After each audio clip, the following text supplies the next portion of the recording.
मेरा नाम प्रेम प्रताप है। ये बात तब की है जब मैं ट्रक चलाया करता था। 1985 की बात है। एक बार मैं दिल्ली से रामनगर आ रहा था। रात का वक्त था। आसमान काले काले बादलों से घिरा हुआ था। दूर कभी कभी बिजली भी कड़क रही थी। सड़क भी ज्यादा खास नहीं थी। कुछ कच्ची कुछ पक्की सड़क थी, जिस वजह से मुझे अपना ट्रक धीमे धीमे चलाना पड़ रहा था। पता नहीं कैसे ट्रक की एक हेडलाइट भी अपने आप चलते चलते बंद हो गई, और दूसरी हेडलाइट भी कभी जलती तो कभी अपने आप बुझ जाती। मेरा ट्रक हाईवे में था, और हाईवे के दोनों तरफ या तो खेत थे या फिर जंगल था। आसमान में बादल और बारिश, ऊपर से हेडलाइट भी काम नहीं कर रही थी, और चारों तरफ नॉर्मल से ज्यादा ही अंधेरा था। तो मैंने ट्रक को सड़क के किनारे ही रोक दिया। सड़क में दूसरी कोई गाड़ी नहीं थी जिसके पीछे पीछे मैं चल देता, इसलिए मैंने ट्रक रोका और हम किसी दूसरी गाड़ी के आने का इंतजार करने लगे, ताकि उसके पीछे पीछे मैं अपना ट्रक लेकर जा सकूं। मेरा क्लीनर सो चुका था, और मैंने भी एक बीड़ी जलाई और बैठे बैठे बीड़ी सुलगाने लगा। अभी बारिश रुकी हुई थी, पर दूर कहीं पर तो बड़ी तेज बारिश हो रही थी, क्योंकि वहां कड़कती बिजली मुझे दिखाई दे रही थी। मैं कभी कभी बैक व्यू मिरर में पीछे भी देख रहा था कि कहीं पीछे से कोई दूसरा ट्रक या बस तो नहीं आ रही, मगर हमें वहां पर खड़े खड़े काफी देर हो चुकी थी, पर तब तक कोई दूसरी गाड़ी उस सड़क से नहीं गुजरी थी। तभी मुझे दूर सामने से दो लोग पैदल आते दिखाई दिए। ये रात के करीब 1 बजे की बात होगी। सामने से आती एक बस की रोशनी में मैंने उन्हें आते देखा। वो बस हमारे सामने से हमारी तरफ आई और हमारे बगल से गुजरकर पीछे निकल गई, और वो दो लोग भी कुछ ही देर में हमारे ट्रक के करीब आ पहुंचे थे। मैंने अपने ट्रक के इंडिकेटर्स ऑन करके रखे हुए थे। उन्हीं की जलती बुझती रोशनी में मैंने उन दोनों को देखा। वो एक औरत और एक लड़की थी। जब वो ट्रक के बिल्कुल ही पास पहुंच गए, तब मैंने उन्हें अच्छे से देखा। उसमें एक बूढ़ी औरत थी, करीब 70-75 साल की, और दूसरी एक जवान सांवली सी लड़की थी, यही कोई 17-18 साल की। उन दोनों ने घाघरे पहने हुए थे, सिर पर पल्लू डाला हुआ था। वो दोनों मेरे ट्रक के बगल में आए और दरवाजे के पास आकर खड़े हो गए और दरवाजे को पीटने लगे। ए भैया, कुछ खाने को दे दे, तेरा भला हो, कुछ दे दे भैया, हम भूखे हैं, कुछ खाने को दे दे। ट्रक में उस वक्त खाने को कुछ नहीं था, तो मैं उन्हें 1 रुपया देने लगा। तब वो बूढ़ी औरत बोली, पैसा नहीं चाहिए भैया, भूख लगी है, कुछ खाने को दे दे। अम्मा, खाने को कुछ नहीं है, मैंने कहा। इस बीच मेरी नजर उस लड़की पे गई। मैंने देखा वो अजीब ढंग से खड़ी थी। उसकी दोनों आंखें एकदम सफेद थी, चेहरा सांवला था और चोट खरोंचों के निशान से भरा हुआ था। उस बुढ़िया का चेहरा भी झुर्रियों से भरा हुआ था, मगर उस बुढ़िया का पेट बहुत बाहर को निकला हुआ था, जिसे उसने अपने पल्लू से छुपाया हुआ था। ऐसा लग रहा था जैसे वो बुढ़िया गर्भवती हो। तभी बाहर धीमे धीमे बारिश की बूंदें बरसने लगी। तब वो बुढ़िया बोली, मुझ पर नहीं तो इस अंधी लड़की पर दया कर, हम दोनों को ट्रक में बिठा ले भैया, हम दोनों भीग जाएंगी। मुझे उन दोनों को देखकर कुछ ठीक नहीं लगा। मैंने दरवाजा नहीं खोला और उन दोनों को वहां से जाने को बोल दिया।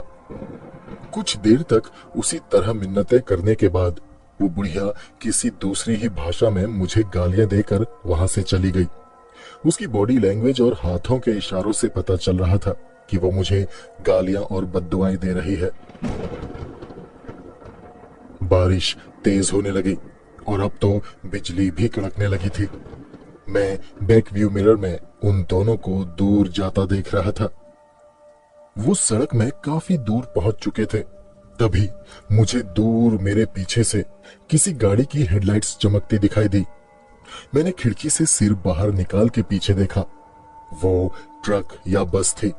मैंने भगवान का शुक्रिया अदा किया और उस बस या ट्रक के पास आने का इंतजार करने लगा, ताकि मैं अपना ट्रक लेकर उसके पीछे पीछे चल सकूं। काफी देर हो गई मगर वो ट्रक या बस, वो जो भी था, अभी तक हमारे करीब नहीं पहुंचा था, जबकि उसे अभी तक यहां पहुंच जाना चाहिए था। मैंने बैकव्यू मिरर में देखा, पीछे दूर 2 हेडलाइट्स चमकती दिखाई दे रही थी। मैंने खिड़की से सिर बाहर निकाल के पीछे देखा। वो अभी भी उतनी ही दूर थी जितनी कुछ देर पहले दिखाई दे रही थी। इसका मतलब था कि वो गाड़ी वहां रुकी हुई है। मैं वापस अपनी सीट में बैठा और बीड़ी सुलगाकर उसके कश मारने लगा और इंतजार करने लगा उस गाड़ी के करीब आने का। मेरी नजर बैकव्यू मिरर में उसी गाड़ी के ऊपर थी कि तभी मेरे ट्रक के दूसरी तरफ वाले दरवाजे पर जोर जोर से दस्तक होने लगी। कोई बड़ी ही बेसब्री से ट्रक के दरवाजे को भड़भड़ा रहा था। आवाज सुनकर मेरा क्लीनर भी जाग गया और उसने खिड़की से बाहर सिर निकाल के देखा। बाहर से एक आदमी ने घबराते हुए कहा, भाई भाई दरवाजा खोलो, दरवाजा खोलो। मेरे क्लीनर ने मेरी तरफ देखा और बोला, उस्ताद ये तो 1742 ट्रक का क्लीनर महेश है। मैंने अपने क्लीनर से दरवाजा खोलकर उस आदमी को अंदर बिठाने को कहा। दरवाजा खुलते ही वो आदमी डरा सहमा सा ट्रक में चढ़ा। उसका शरीर थर थर कांप रहा था। हमने उससे पूछा कि बात क्या है, वो डरा हुआ क्यों है? तो वो कांपती हुई आवाज में बोला, वहां पीछे मेरे उस्ताद को उन्होंने मार डाला है। मेरे क्लीनर ने उससे पूछा, 1742 नंबर ट्रक का ड्राइवर तो विमल था ना? वो आदमी बोला, हाँ, विमलता को उन दोनों ने मार डाला है। मैंने कहा, अरे किसने मार दिया और कैसे? चल कर देखते हैं।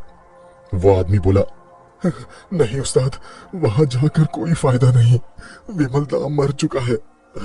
वो उस बुढ़िया ने ट्रक रुकवाकर विमलदा से कुछ खाने को मांगा, बोल रही थी बहुत भूखी है, खाने को तो कुछ था नहीं, तो वो बुढ़िया बोली कि अंदर बिठा ले, बाहर बहुत ठंड है। मैंने मना किया था उसे ट्रक का दरवाजा खोलने के लिए, मगर विमलदा ने दरवाजा खोलकर उन दोनों को अंदर बिठा लिया। जब वो दोनों अंदर बैठी तो मैं 2 मिनट के लिए बाहर पेड़ के पास हल्का होने चला गया। तभी ट्रक के अंदर से विमलदा की चीखने की आवाज आने लगी। मैं दौड़कर ट्रक में चढ़ा तो जो देखा वो देखकर मेरी सांसें मेरी हलक में ही अटक गई। मैंने देखा वो बुढ़िया विमलदा की गर्दन में दांत गड़ाए हुए उनका खून चूस रही थी और वो लड़की विमलदा के सीने में अपना हाथ घुसाए हुए उनका दिल बाहर निकाल रही थी। विमलदा मेरी आंखों के सामने छटपटा रहे थे। मैंने उन्हें बचाने की कोशिश की, तब उन दोनों ने अजीब तरह से किसी जानवर की तरह गुर्राते हुए मेरी तरफ देखा। तब मैंने उनका भयानक चेहरा देखा। उन दोनों की आंखें, उनका पूरा चेहरा विमलदा के खून से भीगा हुआ था और उन दोनों का बड़ा सा मुंह खुला हुआ था जिसमें उनके नुकीले दांत किसी आरी के समान दिखाई दे रहे थे। मैं डरकर वहां से भाग आया। अब जल्दी यहां से भाग चलो, वरना वो यहां भी आ जाएंगी। मैंने तुरंत अपना ट्रक स्टार्ट किया और बिना हेडलाइट्स के ही ट्रक वहां से भगा लिया। ट्रक की एक हेडलाइट कभी जलती कभी बुझती, बस उसी के सहारे मैंने अपना ट्रक उस जंगल से निकाला और दूर एक बंद ढाबे के पास ट्रक रोक लिया। उस ढाबे के सामने पहले से 2 ट्रक रुके हुए थे। हम अपने ट्रक से नीचे उतरे और उन दोनों ट्रकों के ड्राइवर और क्लीनर को जगाया। हमारा शोर सुनकर ढाबे के अंदर से भी 2-3 लोग बाहर निकल आए। हमने उन लोगों को सारी बात बताई। उसके बाद हम सभी लाठी डंडे लेकर ट्रक्स में सवार होकर उसी जगह में वापस गए जहां पर वो नरसंहार हो रहा था। वहां पहुंचकर हम सभी ने जो देखा वो देखकर हम सभी के रोंगटे खड़े हो गए। उस ट्रक के अंदर अभी भी वो दोनों औरतें मौजूद थी और वो विमल को खा रही थी। उन दोनों ने उस ट्रक के ड्राइवर विमल के शरीर का लगभग सारा मांस खा डाला था। पूरा ट्रक खूनो खून हुआ पड़ा था। उन दोनों औरतों को जरा भी भनक नहीं थी कि हम सभी बाहर खड़े होकर उन्हें देख रहे हैं। वो दोनों इंसानी मांस को खाने में मग्न थे। तभी हमारे साथ आया एक आदमी कांच की एक बोतल में डीजल भर लाया और उस बोतल के मुंह में एक कपड़ा ठोस कर उसमें आग लगा दी और फिर वो बोतल उस ट्रक के अंदर फेंक दी। जहां वो दोनों वहशी औरतें विमल को खा रही थी। बोतल ट्रक के अंदर गिरते ही फूट गई और आग की लपटों ने उन दोनों औरतों को अपनी चपेट में ले लिया। आग लगते ही वो जोर जोर से चीखने लगी। वो दोनों ट्रक से नीचे कूद गई और सड़क के किनारे खेतों में दौड़ने लगी। कुछ दूर तक, जब तक वो आग में जल रही थी, वो हमें भागती दिखाई दी। फिर कुछ देर बाद बारिश की वजह से और खेतों में जमा पानी की वजह से उनके शरीर की आग बुझ गई और उसके बाद वो हमें दिखाई देना बंद हो गई। कुछ देर बाद सुबह हुई और आसपास के गांव वालों ने उस इलाके की अच्छे से छानबीन की, मगर वो दोनों औरतें कहीं नहीं मिली। इसका मतलब साफ था कि वो दोनों जिंदा बच गई थी। कुछ दिनों तक आसपास के इलाकों में खौफ का माहौल बना रहा और फिर धीरे धीरे गाड़ी पटरी पर आने लगी। आज इस बात को कई साल बीत चुके हैं, मगर उस रात के बाद जब भी मैं किसी जंगल वाले रास्ते से गुजरता तो मेरी आंखें उन दोनों औरतों को ही ढूंढती कि कहीं किसी मोड़ पर वो दिख जाएं। मगर मैंने कभी अपना ट्रक किसी सुनसान हाईवे में जंगल के बीच सड़क के किनारे नहीं रोका। मेरी किस्मत अच्छी थी कि मैंने उन दोनों औरतों के लिए अपने ट्रक का दरवाजा नहीं खोला, वरना ये कहानी बताने के लिए मैं शायद जिंदा नहीं बचता।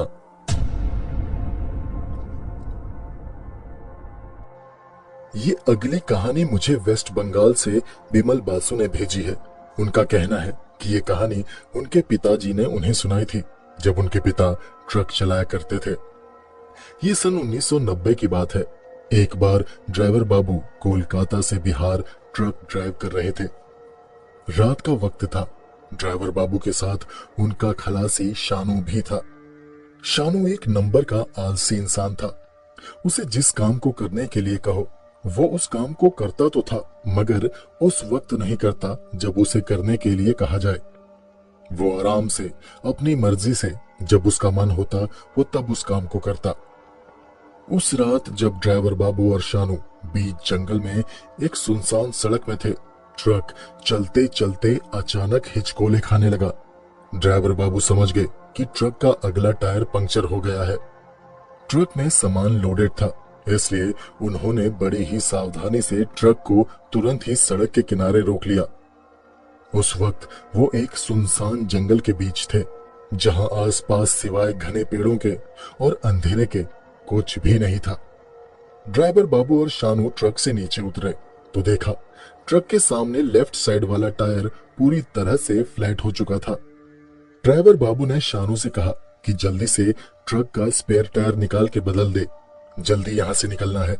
मगर इस बात को सुनकर शानू के चेहरे से रंग उड़ गए। वो बस चुपचाप खड़ा घबराते हुए ड्राइवर बाबू की तरफ देख रहा था। अबे घोंचू, मेरे मुंह में क्या 2 का पहाड़ा लिखा हुआ है? चल मुंह मत देख और जल्दी से स्टेपनी निकाल। शानू बोला, उस्ताद स्टेपनी पंक्चर है।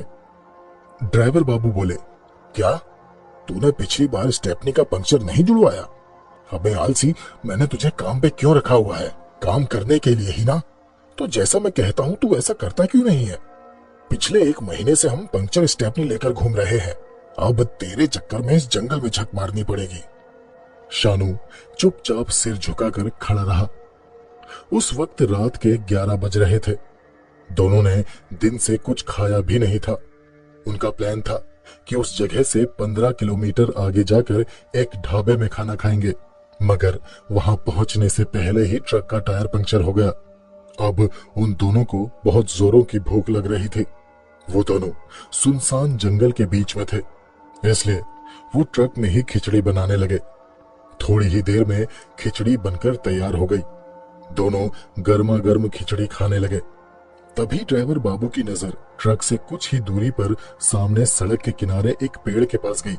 उन्होंने देखा उस पेड़ के पास एक लड़की खड़ी थी, जिसकी उम्र यही कोई 19-20 साल रही होगी। वो वहां पर खड़ी होकर ट्रक की तरफ ही देख रही थी। ड्राइवर बाबू ने ट्रक की खिड़की से सिर बाहर निकाला और उस लड़की को आवाज दी, अरे लड़की, यहाँ क्या कर रही हो? अकेली हो क्या? ये बात सुनकर वो लड़की डर कर वहां से भाग गई। शानू बोला, क्या हुआ उस्ताद, किसे आवाज दे रहे हो? ड्राइवर बाबू बोले, अरे वो लड़की, वहां पर एक लड़की खड़ी थी। कुछ देर में खाना खाकर दोनों ने ट्रक की सीट्स को जोड़कर बिस्तर बिछा लिया और फिर चादर तान कर सो गए। पतीले में थोड़ी खिचड़ी अभी भी बची हुई थी।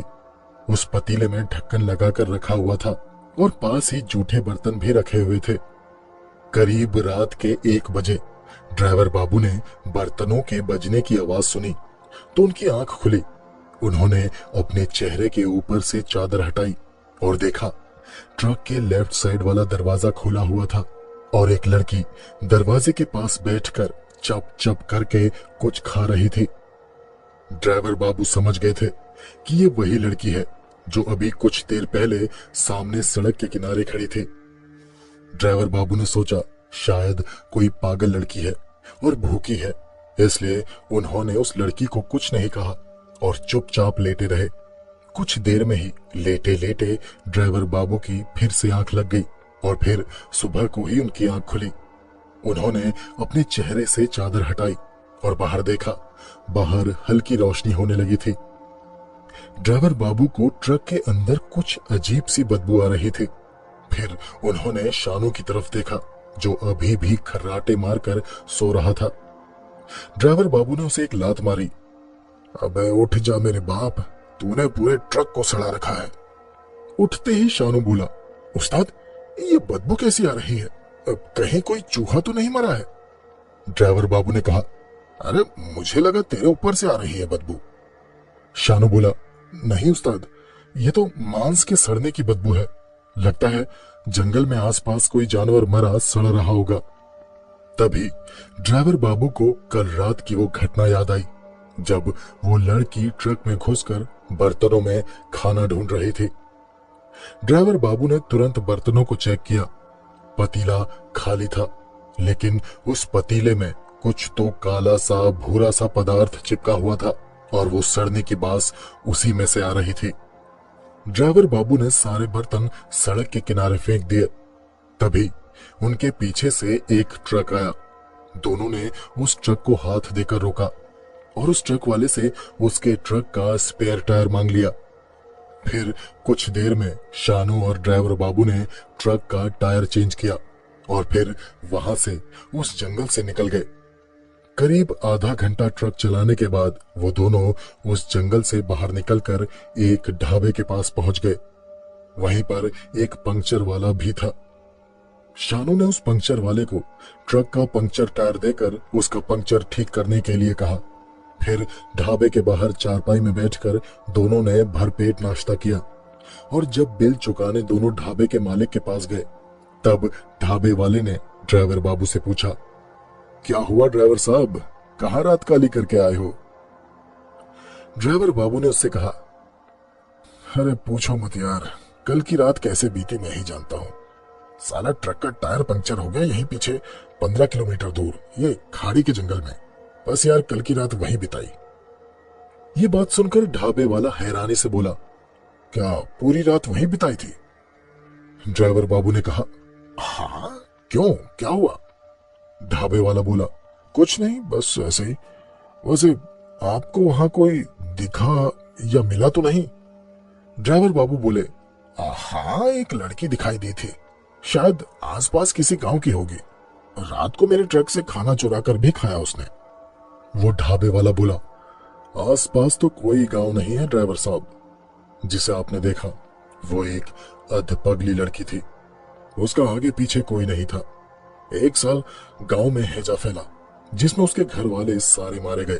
बस एक वही जिंदा बची बेचारी। गांव के लोग उसे खाने को देते रहते थे, मगर एक दिन न जाने वो कहां गायब हो गई। लेकिन 3 दिन के बाद उसकी लाश उसी जंगल में सड़क के किनारे मिली। उसके कपड़े फटे हुए थे, पूरे शरीर में जलने के निशान और नाखूनों के निशान थे, जैसे किसी ने उसे सुलगते सिगरेट से जलाया हो।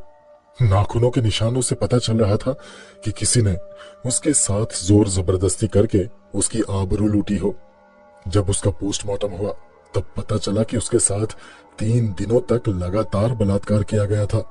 उसके पेट में अन्न का एक दाना नहीं मिला। उन जालिमों ने उसे 3 दिनों तक भूखा रखा था। मरने से पहले वो बहुत भूखी थी, बस तभी से उसका भूत उस जंगल में घूम घूम कर खाने की तलाश करता रहता है। ड्राइवर बाबू हैरानी से सारी बातें सुन रहे थे, क्योंकि उन्होंने पिछली रात एक भूत को साक्षात देखा था अपने ट्रक के अंदर। पर वो उस लड़की की दुखद कहानी सुनकर कुछ दुखी भी थे। कुछ देर बाद ड्राइवर बाबू ने ट्रक वापस उसी जंगल के पास रोका जहां पिछली रात वो रुके हुए थे। वो ट्रक से नीचे उतरे और जंगल के थोड़ा अंदर जाकर एक पेड़ के नीचे खड़े हुए। उनके हाथ में अखबार में लिपटी हुई कुछ रोटियां थी, जिसे उन्होंने उस पेड़ के नीचे रखा और फिर वो वापस ट्रक में बैठकर वहां से अपनी मंजिल की तरफ बढ़ गए। उसके बाद ड्राइवर बाबू जब भी उस सड़क से गुजरते थे, अपने साथ कुछ रोटियां लेकर उसी पेड़ के नीचे रख आते थे। ये कहानी मुझे विकास तिवारी जी ने यूपी से भेजी है। उनका कहना है कि ये घटना उनके नाना जी के साथ घटी थी। उनके नाना जी एक ट्रक ड्राइवर थे जिनका नाम तेज प्रताप था। तो आगे की कहानी मैं तेज प्रताप जी के पॉइंट ऑफ व्यू से ही सुनाऊंगा। ये सन 1972 के दिसंबर की बात है। 16 तारीख थी और दिन था शनिवार। मैं पंजाब से ट्रांसपोर्ट का सामान लेकर हिमाचल के शिमला शहर जा रहा था। उस वक्त सड़क में मुश्किल से ही दूसरी गाड़ियां मिलती थी, इसलिए हिमाचल बॉर्डर एंटर करने के बाद हम उस सड़क में एकदम अकेले थे। हमसे मेरा मतलब है मैं और मेरा क्लीनर बलविंदर, जिसे मैं बिल्लो कह के बुलाता था। रात के 11 बजे हम हिमाचल की आड़ी टेढ़ी अंधेरी सड़कों में मध्यम गति से चले जा रहे थे। अचानक से सड़क में हमें कुछ लोग दिखे। पास जाने पर देखा कि वो डकैत थे। उनके हाथों में राइफलें थी। उनके चेहरे गमछों से अच्छे से ढके हुए थे। हम उनकी गोलियों से तेज नहीं भाग सकते थे, इसलिए मजबूरन हमें अपना ट्रक रोकना पड़ा। उन डकैतों ने हमें हमारे गिरेबान से पकड़कर हमें ट्रक से बाहर खींचा और फिर बिना किसी बात के मेरे और बिल्लो के 2-2 चपेड़े मार दिए और फिर मुझे और बलविंदर को बहुत कूटा। उसके बाद उन्होंने हमारी कनपट्टियों में बंदूक सटाकर हमें घुटनों में बिठाया और फिर 2 डकैत हमारे ट्रक के पीछे घुसे और ट्रक में भरे सामान को टटोलने लगे। एक ने बाहर मुंह निकाल के कहा, सरदार, इसमें तो सिर्फ किताबें भरी पड़ी है। उनका सरदार बोला, अरे कोई ना, किताबें हमारे काम की ना है, पर ट्रक तो हमारे काम आ जाएगा। इन दोनों को जंगल में ले जाकर गोली मार दो। बस फिर क्या था, वे लोग हमें घसीटते हुए जंगल में लेकर गए और हम दोनों को घुटनों में बिठाकर वो हमारे पीछे आ गए। मैं तो बस इंतजार करने लगा कि बस अभी एक गोली मेरे सिर के आर पार जाएगी और मेरा खेल खत्म। मगर वहां गोली की आवाज के बजाय एक दहाड़ गूंजी। इतनी भयानक दहाड़ कि हमें अपने घुटनों के नीचे जमीन में कंपन महसूस हुए और फिर देखते ही देखते हमारे पीछे से उन आदमियों ने चीखम चिल्ली चालू कर दी। हम दोनों ने पलटकर पीछे देखा। अंधेरे में हमें कुछ साफ दिखाई नहीं दे रहा था, मगर कुछ लोग हवा में उड़ते हुए, उछलते हुए महसूस हुए। दर्द से भरी उन आदमियों की चीखें पूरे जंगल में गूंजने लगी। कुछ गोलियां चलने की भी आवाजें आई, जिनमें से एक गोली तो बिल्कुल मेरी नाक के नीचे से गुजरी। मैं ये तो समझ गया था कि ये हमारे बच निकलने का अच्छा मौका है। हम दोनों तुरंत वहां से भागे और अपने ट्रक में जाकर बैठे। मैंने ट्रक चालू किया और पूरी तेजी के साथ ट्रक को वहां से भगा लिया। मैंने और बिल्लू ने बैक व्यू मिरर में पीछे देखा। हमारे ट्रक के पीछे कोई भारी भरकम चीज भागते हुए आ रही थी। उसका शरीर किसी जानवर से मिलता जुलता था, मगर वो जानवर नहीं था, वो इंसान ही था, या कहो कि कोई दानव था। पर वो जो भी था, उस वक्त मौत बन के हमारा पीछा कर रहा था। सड़क काफी घुमावदार थी, जिस वजह से मैं ट्रक ज्यादा तेज नहीं चला पा रहा था, पर कुछ भी करके मुझे उस शैतान से पीछा छुड़ाना था।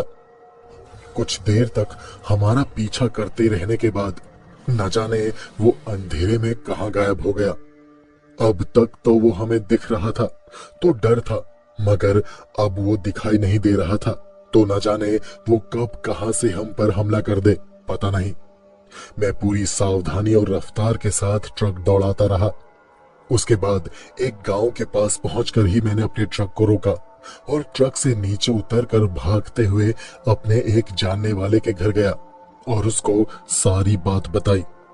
पहले तो वो खामोश रहा, फिर बोला, ब्रह्म राक्षस हो ना हो वही था। कुछ दिनों से जंगल वाली सड़क में डकैतों ने आने जाने वालों का जीना हराम कर रखा था और उस जंगल वाले रास्ते से कुछ लोग गायब भी हुए थे। जब गांव के कुछ लोग उन्हें ढूंढने गए तब किसी एक ने उस जीव को देखा था। वो हो ना हो ब्रह्म राक्षस ही था। तब हमने मान लिया कि हमने ब्रह्म राक्षस ही देखा था। उस रात के बाद हम कभी रात में उस रास्ते से नहीं गए। दिन के वक्त वहां कभी ऐसी कोई वारदात नहीं हुई, पर सच कहूं तो जब भी मैं सड़क के उस इलाके से गुजरा मेरी रूह कांपती रही। आज भी उस रात को याद करके मेरे रोंगटे खड़े हो जाते हैं।